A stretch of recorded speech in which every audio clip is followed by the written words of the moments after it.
எங்கள் வீட்டு தலைவி கேட்டதுக்கு இணங்க உளுந்து பால் செய்ய போகிறோம். ஒரு குக்கரில் 1 கப் உளுந்து எடுத்திருக்கேன். நல்லா அலசி எடுத்துக்கோங்க.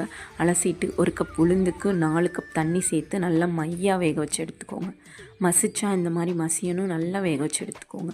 இப்போ உளுந்து தனியாக வேக வச்ச தண்ணி தனியாக பிரிச்சுருக்கேன். இப்போ உளுந்தை மிக்ஸி ஜாரில் போட்டு நல்லா இந்த மாதிரி அரைச்சி எடுத்துக்கோங்க கெட்டியாக. இப்போது வெள்ளைப்பாகு காய்ச்ச போகிறோம்.